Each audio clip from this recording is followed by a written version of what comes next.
How much do I make as a developer? That's the question somebody actually asked me.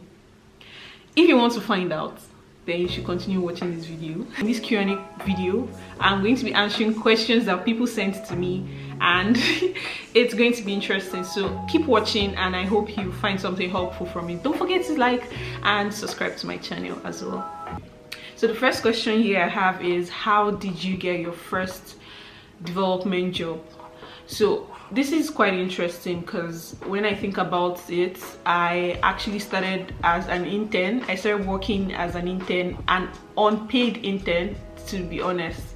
I first got the job in 2017 when I just started learning, actually learning code, because to be honest, I already did a couple of programming before that, but I did not take it seriously. So that was when I took it like a professional career that I wanted to pursue. So I got this internship where I worked for I think about 3 months, but I was not paid. But it was a good learning experience because obviously I did not know anything and I was in a position to learn, so I took it. That was my first job. The next question here is, can an entry developer get a job remotely and earn in dollars? Okay, this is actually very funny because yes and no, right? Because this person said, as an entry-level developer, can you get a job, a remote job that you can earn in dollars easily? So how this person phrased this question is kind of like, I don't know what to say. I'm not saying that it's not possible. It's possible to get, but it's not the norm, right?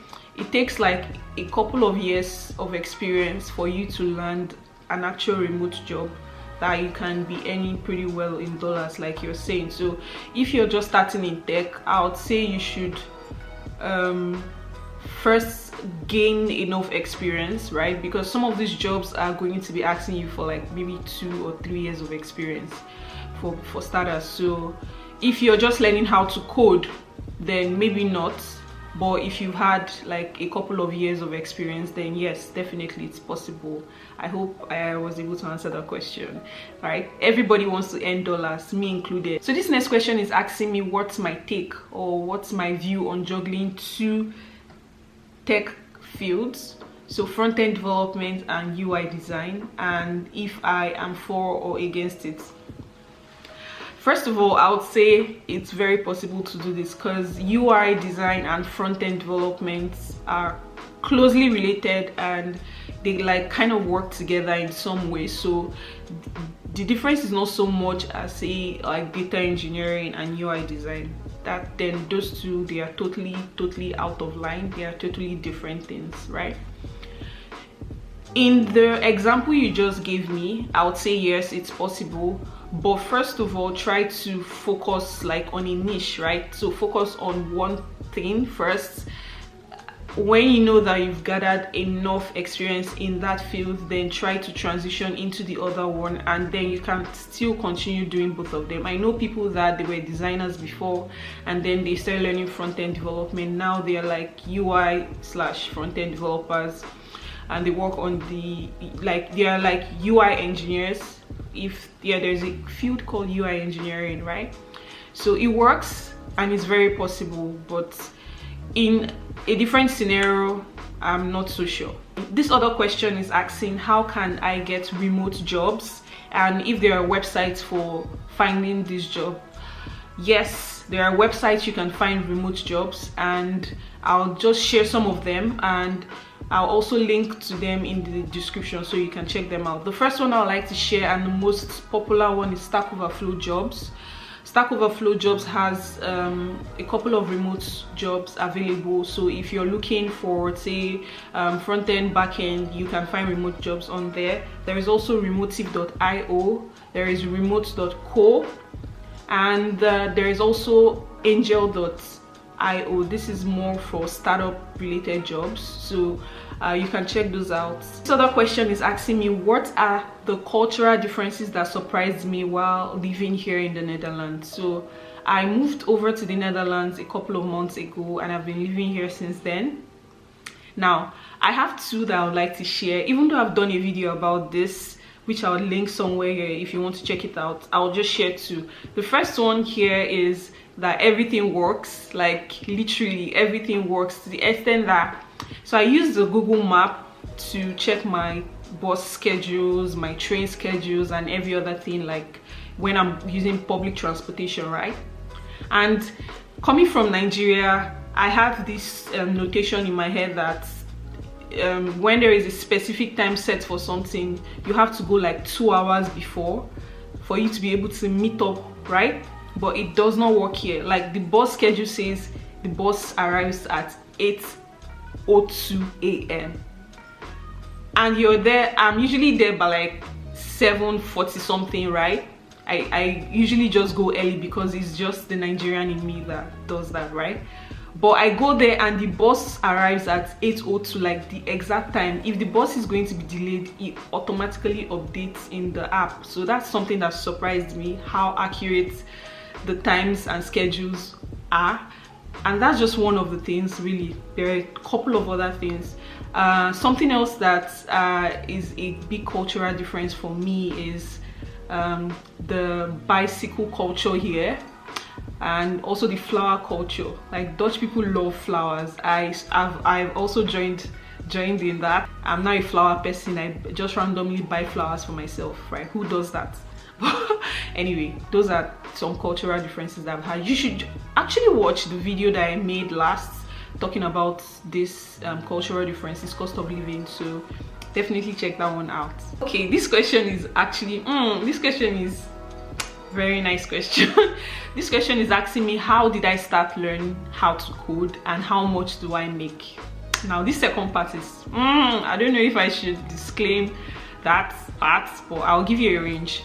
How did I start learning how to code? I come from the traditional background, so I have a degree in computer science, and obviously I have been familiar with coding right from when I was in uni. And even though I did not take it seriously then, I took it seriously after my degree. So after school, I started learning on my own, and I picked up HTML, CSS, and JavaScript then.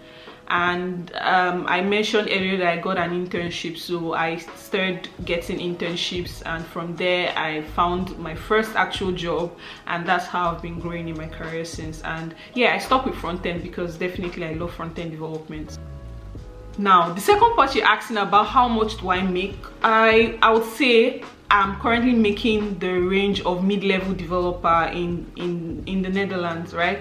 So if you Google it, you're going to see the range of that, right? Just check mid-level developer in the Netherlands and see how much they make. That's how much I make. Yeah.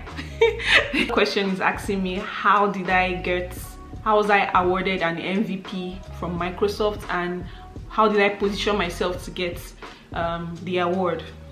Okay, how did I get this? If you're not familiar, if you don't follow me on Twitter, I recently got awarded MVP in developer technologies. What this means is that I was recognized for my contributions to the community. So in the last couple of years, like in the last 3 years, I've been very active in the developer community. So I contribute a lot of my knowledge, speaking, organizing events, doing this kind of videos like this, YouTube, and just doing a couple of other things as well. And I got nominated for that category, developer technologies, and coupled with all the contributions that I've done last year, I was nominated and I got awarded an MVP. And this is a big deal for me because when I think about my journey and where I've been and where I'm coming from, it's just something too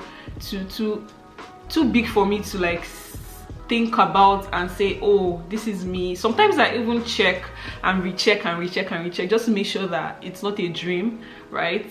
So I have plans to make an unboxing video next about the MVP thing, and I'm going to talk about it more in that video, so make sure you watch it. Now this next question is saying, I'm really inspired with your growth as a developer.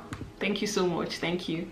And what was the secret ingredient to how you position yourself to the international market and what did you do differently so I can use for myself in my search for a dev job. Okay, thank you so much. I'm very happy to hear that I inspire you in some way. So how did I position myself, and what is the secret ingredients? What's the secret ingredient? Now, I spilled the tea already. Now you people should follow me on Twitter if you're not following me on Twitter, because I specifically or literally, without even saying this question, I already spilled the tea on Twitter. The secret ingredients that would help you position yourself to land like international roles or position yourself for the international market, I would say, is putting yourself and your work out there for people to see, because really nobody is going to advocate for you unless you do it yourself. So if you are a developer, right now, if you're a developer, what I would advise for you to do is always share what you're doing, what you're building. Have a GitHub portfolio where you have most of the code that you've written on. Like, have a personal portfolio, like share the work you're doing online on LinkedIn. There are so many ways that you can do. There are so many things that you can do that would help you position yourself for the international market. These are some of the things that I do myself, that I've done in the past, and as you can see, it helps and it's working. So if you want to position yourself, you should definitely think about it in a way that I just mentioned, or I mentioned earlier. Position yourself and your work, not just yourself. It has to be with your work, right? So put yourself and your work out there, and that's the secret ingredient. That wraps up the video for today. I hope I was able to answer your specific questions, and the answers that I gave were helpful to you. Anyway, thank you so much for watching. Please don't forget to like this video and subscribe. I will see you in my next video. Bye.